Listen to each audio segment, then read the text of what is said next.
दोस्तों, कैसे हो आप सभी। आज हम आपको पढ़ाने वाले हैं उप सहसंयोजक यौगिकों में समावयवता। ये कोऑर्डिनेशन कंपाउंड का चौथा पार्ट है। इससे पहले हमने आपको 3 पार्ट करा दिए हैं। यदि आपने उनको नहीं देखा है तो जा करके देखिए। यदि आपने हमारे चैनल को सब्सक्राइब नहीं किया है तो प्लीज़ सब्सक्राइब कीजिए एंड लाइक कीजिए। आगे पढ़ते हैं। अब हम उप सहसंयोजक यौगिकों में समावयवता क्या होती है। Isomerism in coordination compound. Isomer क्या होते हैं?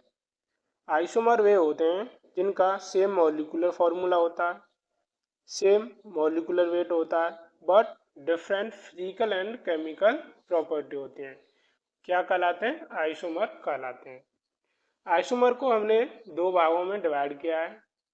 नंबर 1 है स्ट्रक्चरल आइसोमर यानी संरचनात्मक समावयवता। दूसरा स्टीरियो आइसोमेरिज्म त्रिवम समावयवता।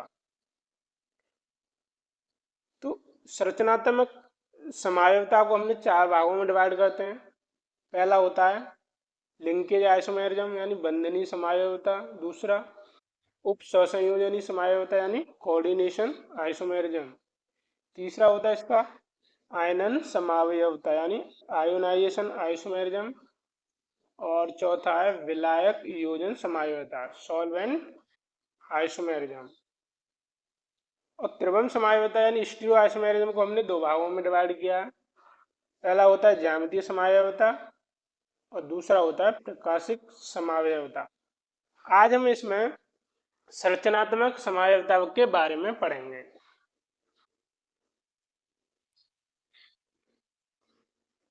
तो संरचनात्मक समावयवता में पहला क्या होता है? बंधनीय समावयवता। बंधनीय समावयवता क्या होती है? इसमें एक उभयदंती लिगेंड होता है, यानी इसमें एक एम्बिडेंट लिगेंड होता है। जैसे COH2 का होल फॉर NO2। NO2 क्या है? एक एम्बिडेंट लिगेंड है। इधर मेटल के साथ नाइट्रोजन अटैच होता है और इसमें मेटल के साथ ऑक्सीजन अटैच है। तो ये क्या होगा? एक एम्बिडेंट लिगेंड। तो लिंकेज आइसोमेरिज्म क्या होता है? इस प्रकार की समावयवता उन उप सहसंयोजक यौगिकों में पाई जाती है जिनमें उभयदंती यानी एम्बिडेंटेड लिगेंड उपस्थित होते हैं। एग्जाम्पल COH2O का whole 5 NO2 Cl2 and COH2O का whole 5 ONO Cl2। Next example देखते हैं।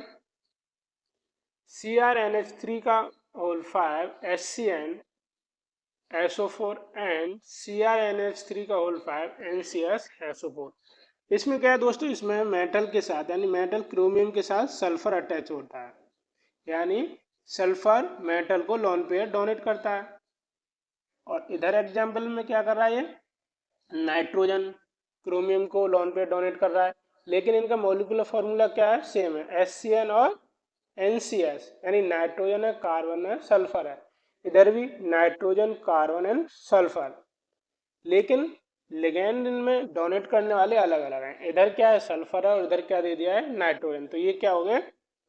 लिंकेज आइसोमेरिज्म, जिनमें ambient ligand lone pair donate करते हैं।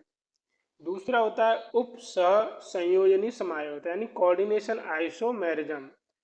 इसको हम कैसे पहचानेंगे? इसमें दोनों कॉम्प्लेक्स होते हैं, वो कोष्टक के अंदर लिखे जाते हैं कोऑर्डिनेशन आइसोमेरिज्म में।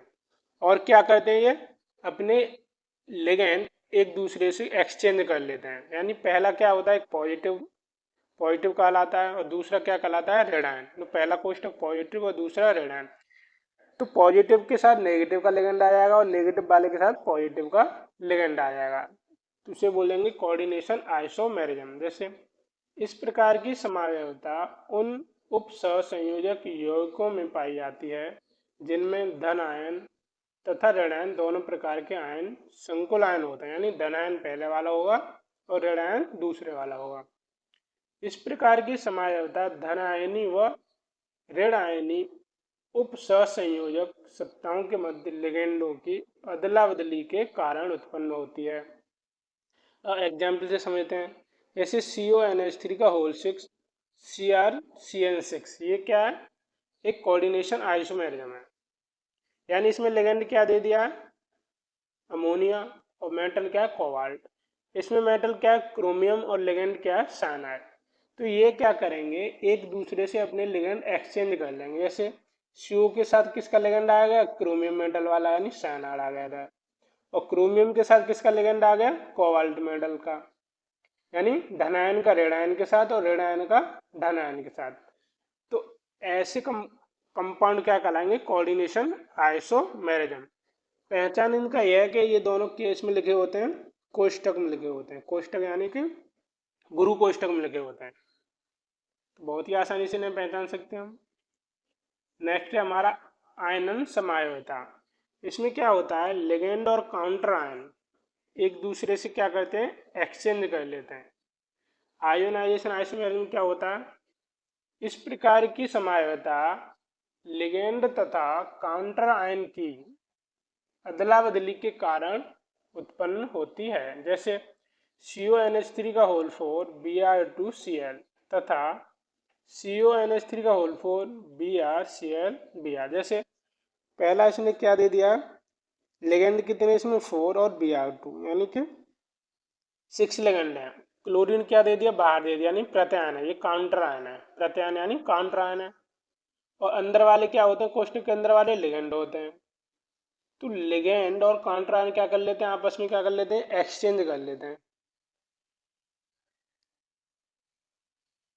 यानी जैसे Br कहाँ था, ये काउंटर आयन बाहर था, ये किसके साथ एक्सचेंज कर लिया इसने, ब्रोमीन के साथ कर लिया, यानी ब्रोमाइड के साथ इसने एक्सचेंज कर लिया। तो एक ब्रोमाइड कहाँ आ गया बाहर और क्लोरीन कहाँ गया अंदर। तो इस प्रकार का क्या कहलाएगा, ये आयोनेशन आइसोमेरिज्म कहलाएगा, आयनन समायोजता। नेक्स्ट देखते हैं चौथा नंबर है विलायक योजन समायोजता, यानी सॉल्वेट हाइड्रेट आइसोमेरिज्म। इसमें क्या होता है, H2O ligand exchange with anionic ligand, यानी इसमें क्या है, वाटर लिगेंड एक्सचेंज कर लेता है किसके साथ, एनायनिक लिगेंड के साथ। यानी पहला क्या होता है, पॉजिटिव लिगेंड होता है, दूसरा वाला पॉजिटिव, तो ये क्या होता है, इसमें पॉजिटिव कहलाता है, जो बाहर क्वांटिटी होती है लेफ्ट हैंड साइड में, उसे नेगेटिव क्वांटिटी बोलते हैं। तो पहला क्या हो गया, ये इतना सारा तो पॉजिटिव कहलाएगा और क्लोरीन क्या कहलाएगा, नेगेटिव। तो इसके साथ क्या कर लेता है, वाटर एक्सचेंज कर लेता है, तो इसको क्या बोलेंगे हम, विलायक योजन समायोजता। जैसे CrH2 का होल 6 Cl3, तो इसमें क्या हो जाएगा, इधर वाटर के कितने लिगेंड हैं, 6, तो इसने किसके साथ एक्सचेंज कर लिया, क्लोरीन के साथ। तो CrH2 को होल 5 Cl, यानी एक क्लोरीन बाहर आ गया तो एक वाटर कहाँ चला जाएगा, एक क्लोरीन अंदर आ गया तो एक वाटर कहाँ चला जाएगा, बाहर। तो यहाँ कितना हो गया, Cl2.H2O। तो इस प्रकार की समायोजता क्या कहलाएगी, विलायक योजन समायोजता, यानी सॉल्वेट। ये हाइड्रेट आइसोमेरिज्म के नाम से भी पूछ ली जाती है। दोस्तों आज के लिए बस इतना ही। यदि आपने हमारे चैनल को सब्सक्राइब नहीं किया है तो उसे सब्सक्राइब कीजिए। नेक्स्ट वीडियो में हम आपको ऑप्टिकल आइसोमेरिज्म के बारे में पढ़ाएंगे। Thank you.